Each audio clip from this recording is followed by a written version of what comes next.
Hello everybody, today we've got Aphrodita ZZ and El Clan Risque playing as the Japanese on Scandinavia, of course being known as Juan and Miguel respectively, both very high level South American players, and I imagine we'll be seeing a nice game here today.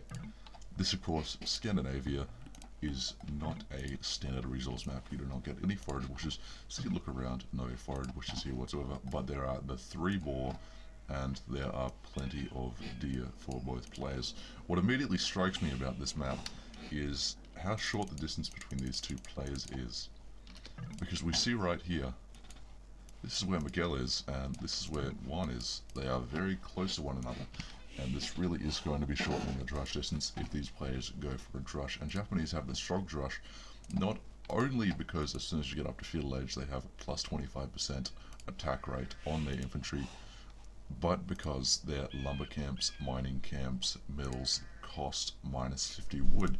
So that means you can get 2 for the price of 1, or you can get that barracks up earlier, and that's one thing I would say a lot of players have been looking into. Is it more effective to go for the earlier racks, or is it more effective to go for, say, the double lumber camp instead of putting 4 on one lumber camp, putting 2 villages each on 2 lumber camps? And that's something really I've been investigating also, because it does give you a perfect surround on the lumber camps, and that's just one thing I've been musing on, and I'm wondering what you guys are thinking about that. Would you say, as Japanese, it's better to go for 2 lumber camps rather than 1 and get that racks up at about a normal speed, or it's better to go for that racks earlier? One other thing Japanese can do is definitely the pre-mill barracks. However, I don't know if we're going to see these deer get milled, and there's no forage bush to mill, so that's definitely not something here that is going to be viable whatsoever. Of course, I will be expecting a few more onto wood here, because Scandinavia is definitely not a fish boom map, but it is a map where you're going to want to get fishes out, because you've got this big side water, and it can have a whole lot of fish in there, and we'll see dock positions coming up right now. Definitely Miguel having a much better dock position. There are very few fish down here, only shore fish, and you never want to gather shore fish with fishing ships because they do it terribly slowly, and only one big fish over here. So that really might hamper one actually, and we'll see what he goes for, because you can get these boar here. These boar though quite in a still risky position because they're very close to Miguel at the same time, because the distance between these players is so short, and we could in fact see a boar steal. However, he's definitely going to be down on these deer, and he's going to have terrible fish. I would say he has a wallable map, definitely, because he just walls back there. It's an easy wall up there, and all that's left is the front of his base over here. But he's down on food, most certainly, because he's got terrible fish and just really terrible deer. Conversely, for Miguel, looks like he's about to mill his deer right now. They are not in a good position either, but if he goes aggressive and keeps those villages safe, he can definitely go ahead and take those deer. Also, I did think he had his boar in the back because he's got this house over here, and generally you'll see players putting a house up before their boar if they are so inclined to do that. Just wasn't focusing on that too much, and was instead making a few musings on whether it's better for Japanese to go for the earlier racks or to go for more lumber camps. In any case, up to the field edge now, and yes, definitely a major delay right here for Juan in getting up to the field edge, because he has such a reduced food income, can't get those deer in, and really bad fish, so he's going to get up a little bit later. And I am expecting Miguel to go quite offensive considering his map here. He has this really big side ice, which I can't overstate the importance of or significance of, because what that means is he can't put an effective wall up over here. He could go all the way up over here and wall, but really this ice is just going to give him some issue because he just can't do anything with that area of his base. And he's going to want to go aggressive anyway in order to secure these villages over here on the deer, because he can't wall those in very easily and he can't do much to keep those safe. As well, he's got these golds out here, quite hard to secure also, and this front gold also could have given him some issues, because it looks like we're going to be going into the archers for both players.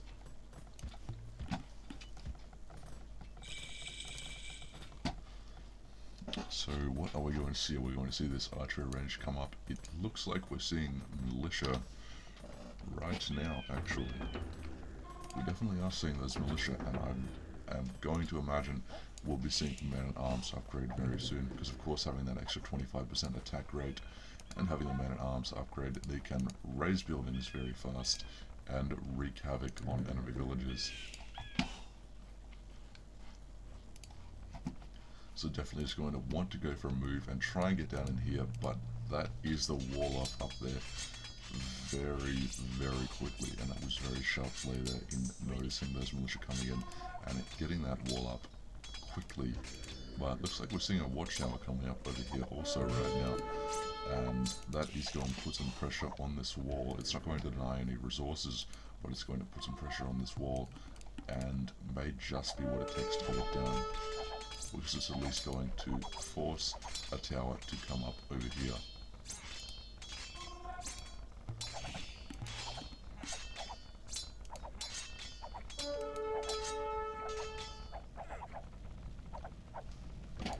But no, Juan's tower is up earlier, and sending his villagers out. He's just going to start raising that tower there, and these men-at-arms are going to get pushed off, because all there is this one other skirmisher, and that is not going to be able to do too much damage.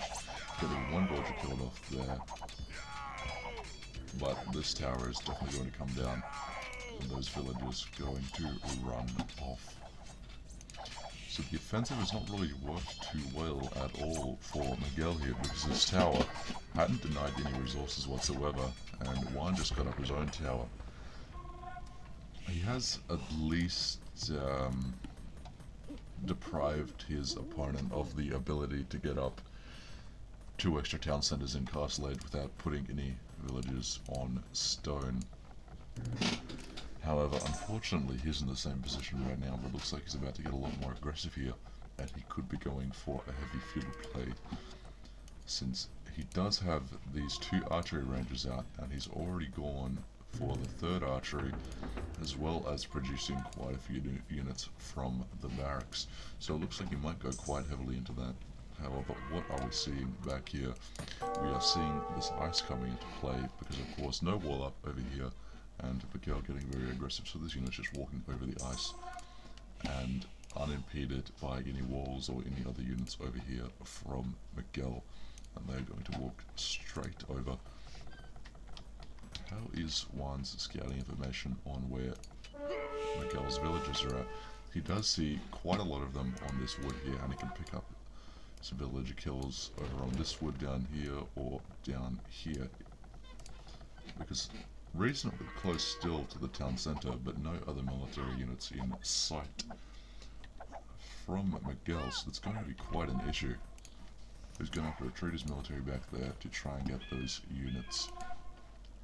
Have these villagers that were gathering stone going to be racing off across the map, but I have no doubt they are going to die, because really you can't stand up to that when these archers are following you, and this wolf going to be the bane of the existence of these villagers, and start attacking that one there. This village is definitely going to go down now very quickly.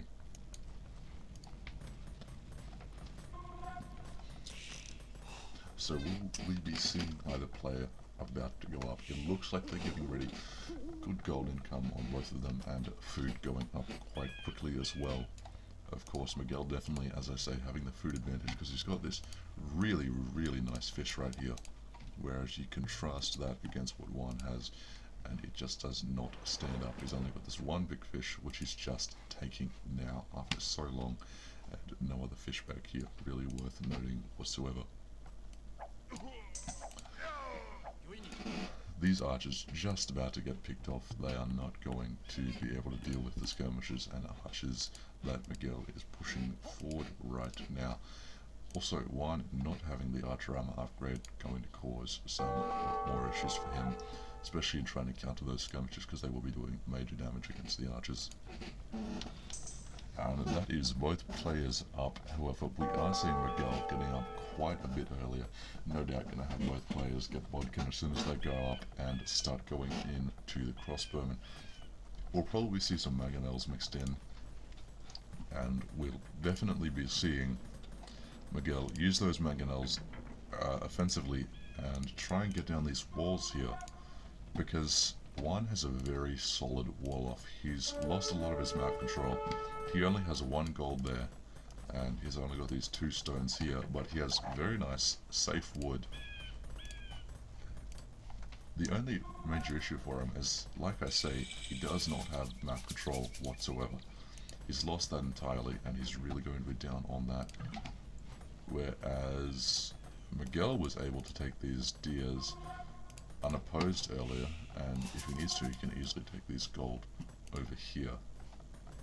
So what is he going into? He's getting that stone income, and he's going to put up 1 extra town centre. Siege workshop coming up over there. What are we going to be seeing from Juan? Only now taking stone, so he's not going to be able to get town centres up very quickly. And he may end up being down on the economy because he's not getting those town centres up. He's got significant food income with Wish He Could Boom, but doesn't have those town centres up, so that's going to be an issue. He did, of course, invest in making this watchtower over here, which really hurt his stone. Now we are seeing the crossbowmen come in over here, and Juan getting a good position to engage, but he's going to get forced off because he does not have local superiority in this area. He did get the hill advantage, and hill advantage, if you are unaware, is of course very significant. If you are on the hill, you do 25% less damage.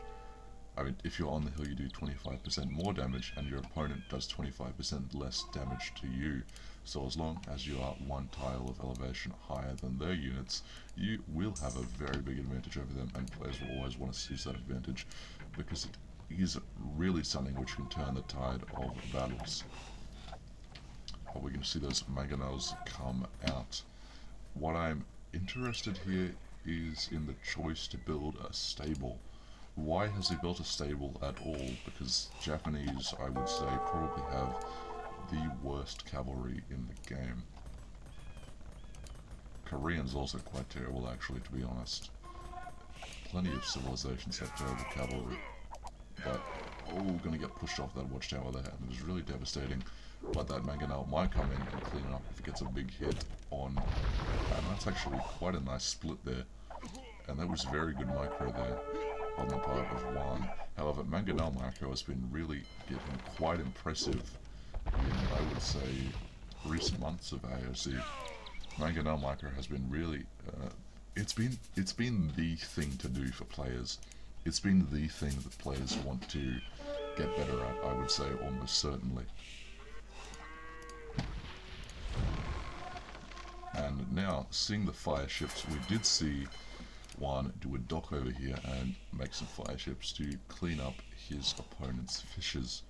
Japanese, of course, having those superpower fishes with the 120 HP and the 4+2 pierce, meaning very resistant to anything you try and throw at them, but they will go down to a couple of well-placed fire ships.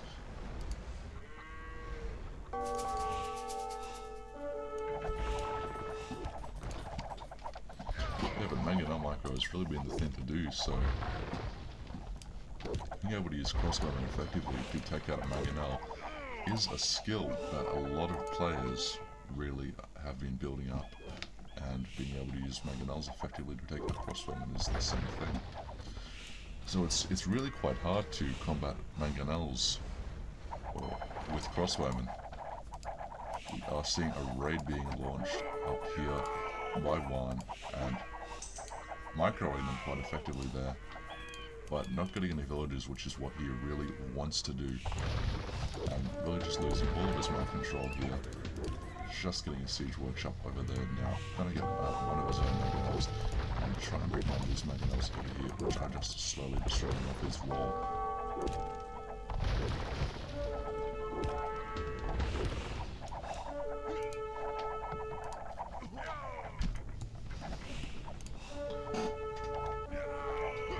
Juan has decided to go with a TC up outside of his walls, which is going to allow him to secure this gold, but he's only got villagers on this wood over here right now. However, I'm quite worried that these mangonels are going to be coming in from Miguel very soon, and that is going to be terrible for Juan, because he doesn't have his own mangonels out there in the field right now, only just getting one up at the moment.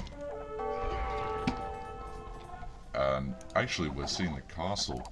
I was about to make a comment about that because I did see that Miguel still taking a whole lot of stone, but actually the reason we're seeing that is he's going to be dropping a castle. It's never a bad idea to go for samurai, as the Japanese are a very strong infantry unit and they can do a lot of damage to your opponents. However, I have no doubt that Juan is going to lose this town centre right now because this castle's about to come up. It's going to do some huge damage. This mangonel's going to roll in, and even if Juan starts getting some good hits with his own mangonels, he's not going to be able to bring down all of the firepower being thrown at him right now. And really, his economy is going to be suffering because of this. I would imagine that because, well, simply because Miguel has been going very offensively, he's been building a significant military, that Juan could have the economic advantage here, but he's about to run out of gold, and really, he's just lost all map control here. He can't push out of his base right now, so he can't seize any of these resources over here, and that villager just going to die. Really, he's tried to, I would say, negate the advantage that Miguel had in having much better fish by making his own fire ships and going over there, but really, he just does not have the military to stand up to this right now. And he's about to run out of this gold. That's one more gold pile born right there. He is definitely going to be hoping to get up into the Imperial Age a bit faster and maybe pump out Arvalest if that's a possibility. But it looks like he's not going to get up when this is really, really coming in hard right now. There's the defensive castle going up. It's going to try and protect that, but will it come up, or will these mangonels take it down very quickly? Because I think with all the aggression that's coming in from Miguel, the amount of villagers being killed off, and really just the total lack of an army here from Juan is what's going to be causing the GG. I don't think he can take this. Those knights aren't going to do a thing. No upgrades on them. Aren't even going to get down a single one of those mangonels. And slowly but surely going to be losing this DC. Of course, he will get up to the Imperial Age before that goes down. But he's not going to be able to do much even when he is in the Imperial Age. And there's the GG as soon as he gets into the Imperial Age.